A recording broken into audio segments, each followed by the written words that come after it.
हे हे hello, कैसे हो आप सब। दोस्तों, स्वागत है आपका शुभम दिन कॉमेडी डिस्कशन में। आशा है आप सब अपने घर पे सेफ होंगे।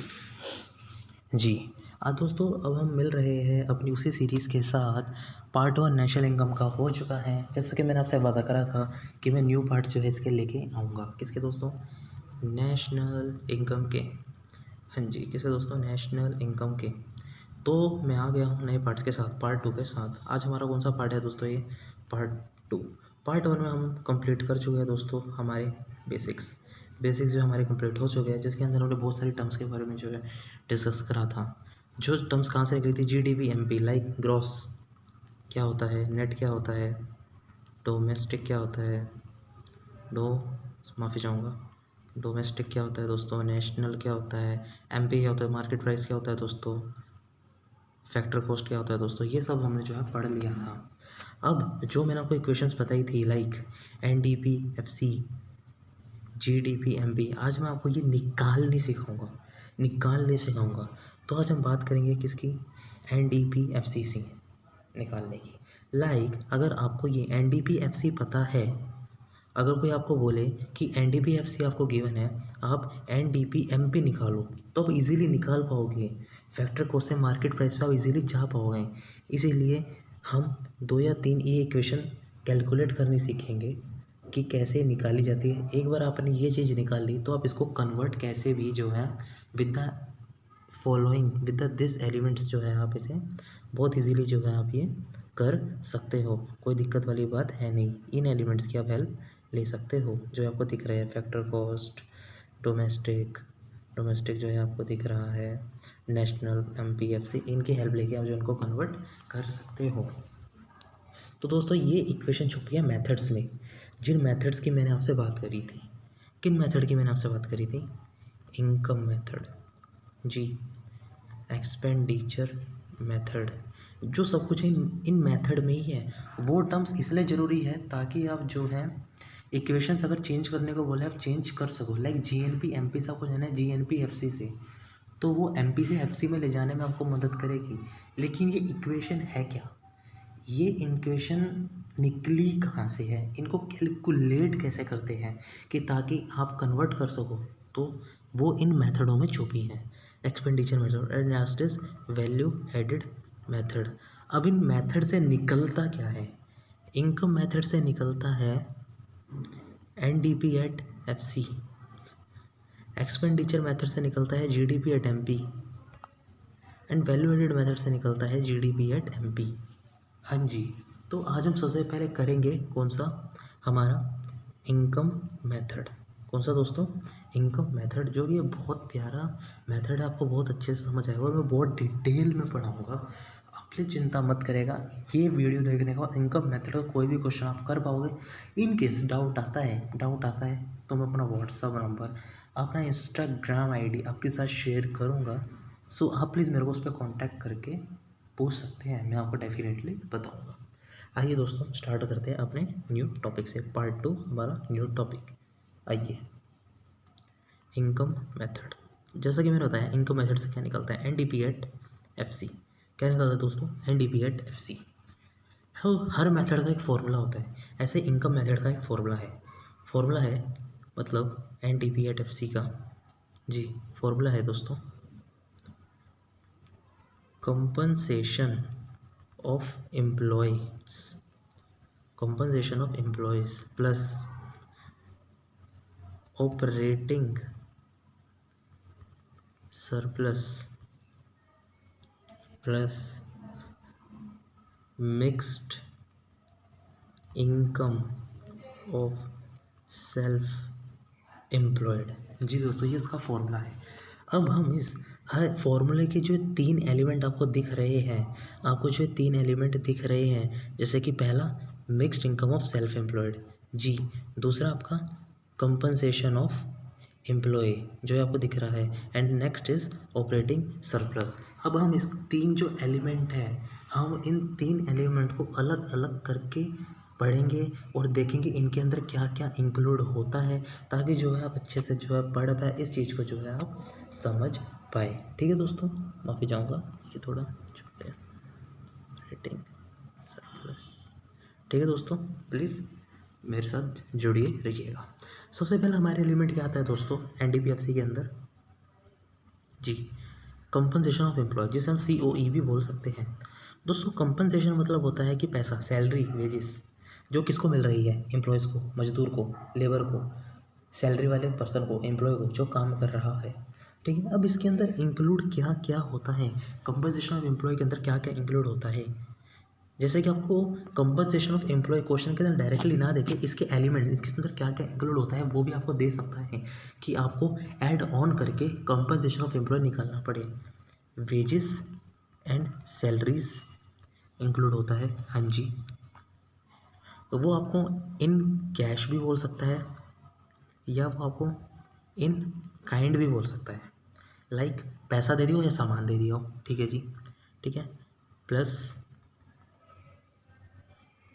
कोई भी आप एम्प्लॉयर ने कंट्रीब्यूशन करा हो, कुछ कंट्रीब्यूशन कर देते हैं ना कि एम्प्लॉय की जो जैसे कि लाडली योजना ये बेटियों के लिए स्कीम है, ऐसे ही एम्प्लॉय की कोई स्कीम हो तो उसके अंदर जो है एम्प्लॉयर कंट्रीब्यूशन कर देता है। ऐसे कोई कंट्रीब्यूशन हो किसका, एम्प्लॉयर का, किसका दोस्तों, एम्प्लॉयर का, किसके अंदर, टू सोशल सिक्योरिटी स्कीम। ठीक है दोस्तों, ये है हमारा पहला जो हमने कंप्लीट करा, बहुत छोटा है, बहुत प्यारा है। जो हमें थोड़ा सा ज़्यादा टाइम लगने वाला वो लगने वाला है ऑपरेटिंग सरप्लस में जी।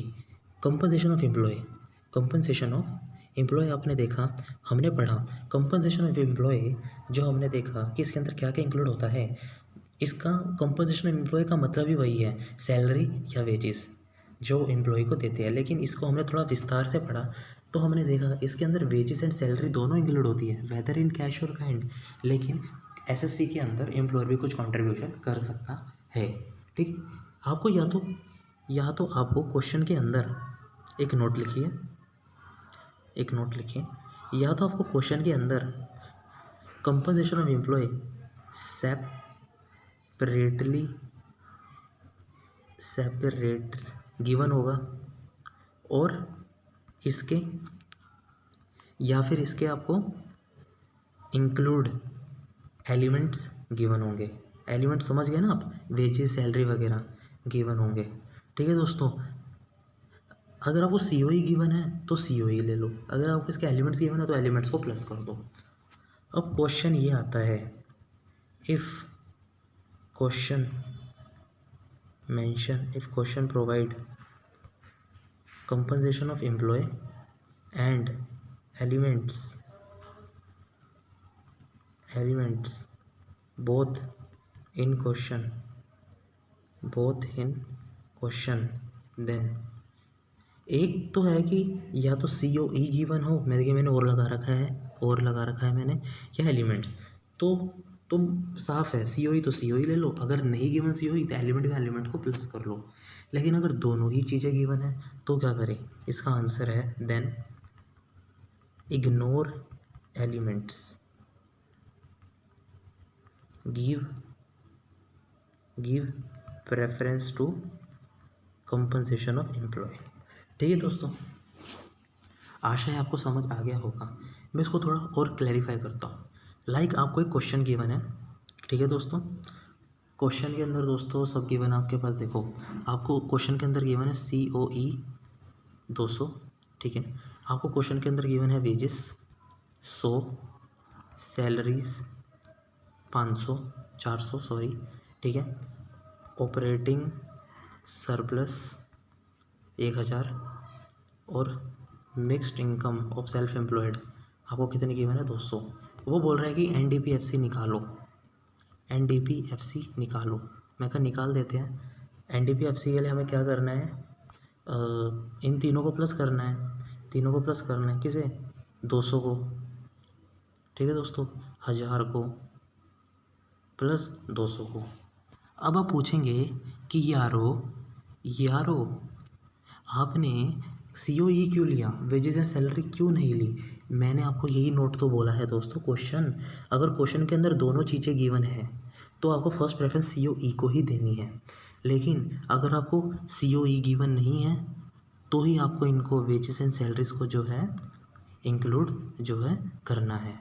ठीक है दोस्तों, लेकिन अब आपको देखो COE गिवन है, COE गिवन है, ठीक है, वेजेस एंड सैलरी गिवन नहीं है, तो छोड़ो COE ले लो, बात ख़त्म। लेकिन अगर ये दोनों चीज़ें गिवन है तो COE को फर्स्ट प्रेफरेंस देनी है, ठीक है। आशा है आपको जो है पहला कॉम एलिमेंट जो है कॉम्पनसेशन ऑफ एम्प्लॉय समझ आया होगा। अब आगे बढ़ते हैं दूसरे एलिमेंट पे। जी दोस्तों, नेक्स्ट है हमारा बहुत इंपॉर्टेंट, जो थोड़ा सा टाइम लेता है। नेक्स्ट इनकम बिल्कुल टाइम नहीं लेगा, ये सिर्फ वो एक ही टर्म उसके अंदर कुछ इंक्लूड नहीं होता है, वो आपको डायरेक्ट गिवन होता है, लेकिन ऑपरेटिंग सरप्लस थोड़ा टाइम लेगा, इसकी अंडरस्टैंडिंग बहुत इंपॉर्टेंट है जी। ऑपरेटिंग सरप्लस जैसे कि कंपनसेशन ऑफ एम्प्लॉय के अंदर इंक्लूड था wages, salary, in kind, in cash, security scheme, ऐसे ही ऑपरेटिंग सरप्लस के अंदर मेरे दोस्तों क्या क्या इंक्लूड है, आइए पढ़ते हैं। ऑपरेटिंग सरप्लस के अंदर दोस्तों इंक्लूड होता है क्या क्या, मैं नीचे लिख देता हूँ, थोड़ा बड़ा है। हाँ जी जी दोस्तों, ऑपरेटिंग सरप्लस के अंदर हमारे इंक्लूड होती है रेंट, रॉयल्टी, इंटरेस्ट। तो आइए इनको जो है लिख लेते हैं, रेंट एंड रॉयल्टी। प्लीज़ घबराइए मत, रेंट क्या होता है, रॉयल्टी क्या होता है, सबका मतलब मैं आपको समझाऊंगा। Rent and royalty, interest, interest का मतलब भी आपको बताऊंगा कौन से इंटरेस्ट की यहाँ बात कर रहा है, बिल्कुल निश्चिंत रहिएगा। इंटरेस्ट, प्रॉफिट, प्रॉफिट के अंदर क्या क्या इंक्लूड होता है एक बार लिख लेते हैं यहाँ पे ब्रैकेट में। प्रॉफिट के अंदर दोस्तों क्या क्या इंक्लूड होता है, प्रॉफिट के अंदर दोस्तों इंक्लूड होता है dividend, dividend, retained earnings, corporate income tax. जी, अगर आपको कहीं भी ये चीज़ें लिखी आ गई, बताता हूँ आपको कहीं पे प्रॉफिट गिवन नहीं है, लेकिन अगर ये dividend given, retained earning given है, तो आपको इनको प्लस करके प्रॉफिट जो है बना सकते हो। हाँ जी, सबसे पहले हम ऑपरेटिंग सरप्लस के अंदर आए। ऑपरेटिंग सरप्लस के अंदर अपने ये तीन चीज़ें जो है हमने पढ़ी, ठीक है, रेंट, रॉयल्टी, इंटरेस्ट, प्रॉफिट। अब हम देखते हैं रेंट, रेंट एंड रॉयल्टी। एक होता है रेंट कि आप घर पे गए, किसी के घर पे गए, आपको रहना है, तो आपने उसे किराया दिया, किराया रहने के लिए, रहने के लिए, क्योंकि आपने उसकी प्रॉपर्टी यूज़ करी, डैट इज़ अ रेंट। या आपने उसका प्लांट या मशीनरी यूज़ करी अपनी फैक्ट्री में लगाने के लिए 2 महीने, तो आपने उस पर जो है आपने उसे किराया दिया, तो that is a normal rent. लेकिन रॉयल्टी क्या होती है, अब वो बात करेंगे दोस्तों रॉयल्टी के बारे में। आपने जैसे कि किसी की कोल बनाने की फैक्ट्री है, कोल बनाने की फैक्ट्री है, ठीक है, उसे किसी कोल माइन में जाना है, कोल माइन पे जाना है, कोल माइन में जाना है, तो उस कोल माइन को यूज़ करने के लिए उसका रेंट, उसे हम रेंट ना कह के उसे हम रॉयल्टी कहते हैं। मतलब जो रॉयल्टी है वो रॉयल चीज़ों के लिए दी जाती है, होता दोनों का मीनिंग सेम है, बस रॉयल्टी रॉयल चीज़ों के लिए, तो रेंट नॉर्मल चीज़ों के लिए होता है। That is a first point, that is a दोस्तों, मेरे दोस्तों कौन सा पॉइंट दोस्तों, that is a first point, कोई दिक्कत नहीं, ईजी है, ठीक है, आशा है आपको समझ आया होगा। अब हम आगे बढ़ते हैं इंटरेस्ट पे। Interest, interest, interest is again a simple thing. आप किसी से लोन लेते हो, आप किसी से लोन लेते हो, आपको जो है इंटरेस्ट पे ऑफ करना पड़ता है, ये उस इंटरेस्ट की जो है बात कर रहा है, ठीक है दोस्तों। नॉर्मल इंटरेस्ट जो आप कैलकुलेट करते हो मैथ्स के अंदर, कैलकुलेट करते हो मैथ्स के अंदर, ठीक है, या कहीं भी एंड FM के अंदर, फाइनेंशियल मैनेजमेंट के अंदर, ये उसी इंटरेस्ट की जो है बात कर रहा है, जो एक्चुअल इंटरेस्ट जो आप कैलकुलेट करते हो, ठीक है दोस्तों।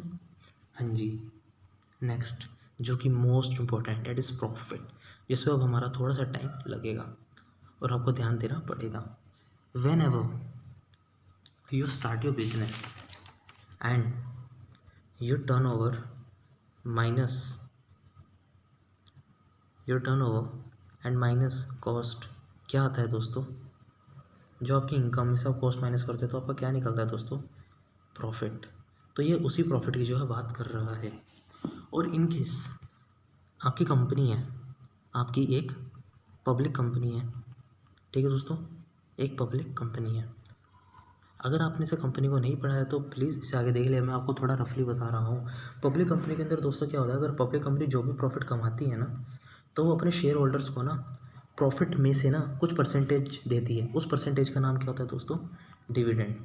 तो डिविडेंड क्या है? सम परसेंटेज ऑफ प्रॉफिट जो शेयर होल्डर को दी जाती है, गिवन टू शेयर होल्डर्स। ठीक है दोस्तों, ये वो चीज़ कहलाती है।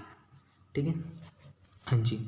मैंने क्या बताया था आपको, प्रॉफिट के कितने टाइप्स होते हैं, प्रॉफिट के अंदर क्या क्या इंक्लूड होता है? एक होता है डिविडेंड, डिविडेंड जो दोस्तों हम कर चुके हैं। नेक्स्ट होता है दोस्तों रिटेन्ड अर्निंग। रिटेन्ड अर्निंग होती है दोस्तों एक तरीके की सेविंग। एक बिजनेस है, एक बिजनेस है, एक बिजनेस है दोस्तों, 100 करोड़ रुपए का प्रॉफिट हुआ। ठीक है दोस्तों, यूँ थोड़ी है कि प्रॉफिट में से सारा खर्च देगा, सारे प्रॉफिट की मौज कर लेगा। फ्यूचर के लिए, इन्वेस्टमेंट के लिए, अपने बिजनेस को एक्सपेंड करने को सेव भी तो करेगा ना। लाइक 20 करोड़ उसने सेव कर लिए, that is what, that is a retained earning. अपनी अर्निंग में से कुछ पार्ट रिटेन्ड कर लिया, that is retained earning. So it's a part of a profit. Next, when ever you earn profit, next is corporate tax, next is corporate tax. Corporate tax is also a part of profit. How whenever you earn profit, for example 100 crore, so always you have to pay some tax to the government, because government is providing us some services to you. ठीक है, जैसे कि आपका ध्यान रखती है, parks बनवाती है, roads बनवाती है, हाईवे बनवाती है, ब्रिज बनवाती है। सो इसलिए आपको कुछ, आपकी ड्यूटी है, सोशल रिस्पॉन्सिबिलिटी है, आपका कर्तव्य है गवर्नमेंट को टाइमली टैक्स देना। तो आप टैक्स किस पे देते हो? आपकी इनकम पे ना। इनकम क्या होती है? जो आप जो प्रॉफिट कमाते हो, आपका प्रॉफिट है let's say how much, 100 crore, आपने गवर्नमेंट को कितना परसेंट, 20% टैक्स दे दिया, that is how much, 20 crore. ठीक है दोस्तों, तो 20 करोड़ कहाँ से निकला? प्रॉफिट में से। डिविडेंड कहाँ से निकला? Percentage profit. Retained earning it's also saving from profit. Income tax और corporate tax it's a part of a profit. So ये तीन चीज़ें जो है प्रॉफिट की पार्ट कहलाई जाती है। ठीक है दोस्तों, ये हमारी जो है तीनों चीज़ें जो है ऑपरेटिंग सरप्लस की हो चुकी हैं। That is what, rent and royalty, interest and profit, तीनों को कैलकुलेट करते हैं तो क्या मिलता है दोस्तों हमें? Operating surplus. ठीक है दोस्तों, ऑपरेटिंग सरप्लस। आइए दोबारा लिख लेते हैं, rent and royalty plus interest plus profit. Profit के अंदर वो तीन चीज़ें होती हैं, आशा आपको समझ आ गया होगा। अब फंडा, एक नोट लिखिएगा, if operating surplus and 3 elements जो इसके अंदर है, profit, rent and royalty, interest elements, both are given, then क्या करेंगे? देन हवन करेंगे। नहीं, हवन नहीं करेंगे, क्या करेंगे दोस्तों? आइए पढ़ते हैं जी। Then give preference to operating. अगर दोनों चीज़ें गिवन होती है ना, तो जो बड़ी चीज़ है ना, जिसके अंदर सारी चीज़ें इंक्लूड है, जो पप्पा है, उसे लेना है। ठीक है दोस्तों, सरप्लस। ठीक है दोस्तों, आशा है आपको जो है समझ आ गया होगा। इफ़ ऑपरेटिंग सरप्लस या एलिमेंट्स गिवन,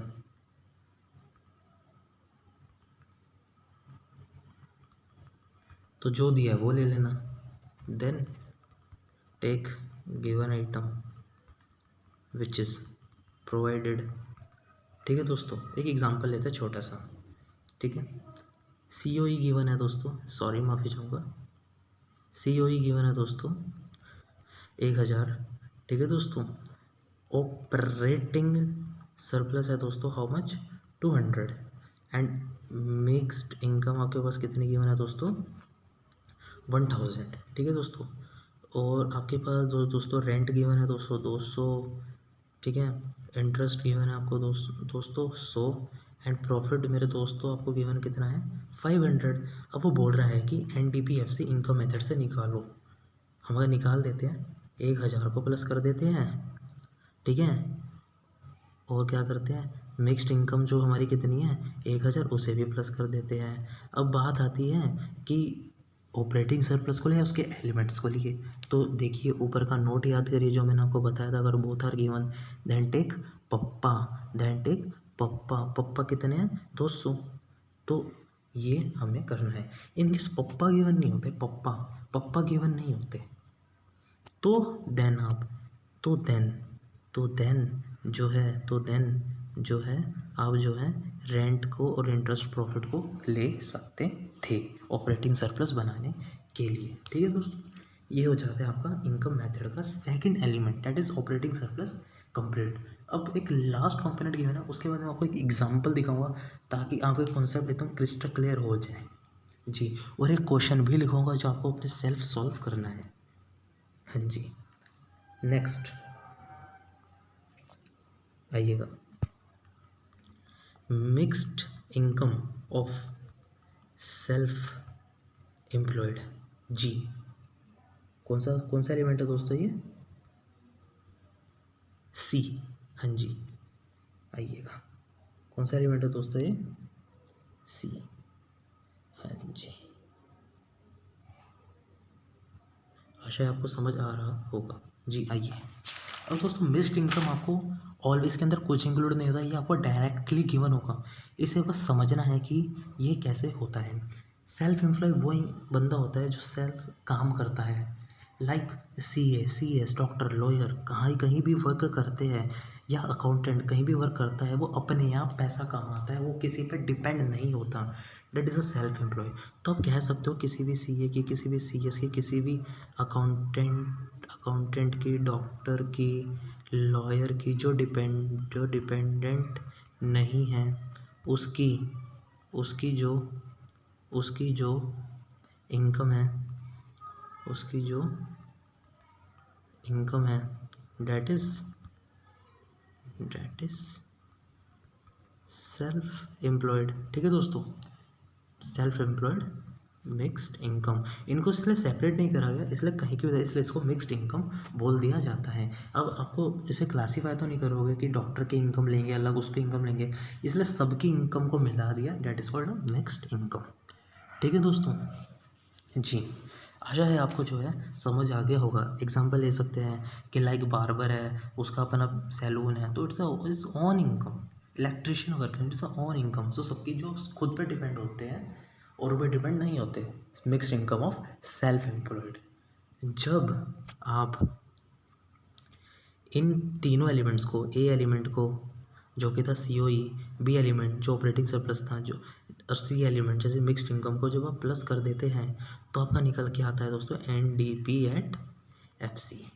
ठीक है दोस्तों, अब आपको बोला जाएगा क्वेश्चन कि नेशनल इनकम कैलकुलेट करो, मतलब नेशनल इनकम कैलकुलेट करो या कैलकुलेट करो N D P F C, या कैलकुलेट, या आपको एलिमेंट्स गिवन होंगे, बोला जाएगा सॉल्व करो क्वेश्चन बाय इनकम मेथड। अगर आपको इनकम मेथड जहाँ भी बोल दिया ना, कहीं भी बोल दिया, तो आपको एलिमेंट्स पहचान के क्या कैलकुलेट करना है, N D P at F C. N D P F C के बाद निकालने के बाद अगर आपको बोले ना, अरे भाई सुन एक काम कर, G N P F C निकाल दे, मैंने कहा ज़रूर, मैंने N D P F C तो निकाल ही लिया है, N D P F C तो निकाल ही लिया है। अगर मैं N D P F C में से अगर मेरे को एन डी पे जी एन पी पे जाना है, जी एन पी पे जाना है, मतलब नेट से पहला एलिमेंट देखो एन से जी पे, तो मैं क्या करूँगा, प्लस करूँगा डेप्रिसिएशन। अब वो बोल रहे हैं डी पे मैं हूँ, मेरे को एन पे जाना है, मतलब नेशनल पे जाना है, तो मैं क्या प्लस करूँगा, एन एफ आई, ये सारी चीज़ें क्वेश्चन में गिवन होगी, तो मेरा क्या क्या निकल जाएगा, G N P at F C. ठीक है दोस्तों, अब मैं आपको एक प्यारा सा क्वेश्चन देता हूँ जी, देखिए कंपन क्वेश्चन, वेजेस है 200, सैलरीज है 200, ठीक है दोस्तों, प्रॉफिट है दोस्तों 100, रेंट है दोस्तों 500, इंटरेस्ट है दोस्तों 1000। ठीक है, ओ माफ़ी, ठीक है दोस्तों, मिक्स्ड इनकम है दोस्तों 2000। Calculate N D P at F C. ठीक है, N D P F C and GDP and GDP MP. और क्वेश्चन ख़त्म नहीं हुआ, आपको और चीज़ें मैं दे रहा हूँ। इनडायरेक्ट टैक्स है आपका 200, सब्सिडी आपकी गिवन है 100। ठीक है दोस्तों, प्लीज़ इस क्वेश्चन को केयरफुली करिएगा। कोई दिक्कत नहीं आती है तो शुभम जैन है ना, चैनल है ना, मेरे को बताइएगा। मेरा नंबर है दोस्तों 9625357515। व्हाट्सअप करिएगा, मैं बताऊंगा। इंस्टा पे आप मेरे से कनेक्ट हो सकते हैं। मेरी जो आईडी है वो है sh.ubhm775। मेल कर सकते हैं। ठीक है दोस्तों, thank you so much. Video अच्छी लगे तो लाइक करिए, शेयर करिए, सब्सक्राइब करिए हमारा channel. Thank you so much.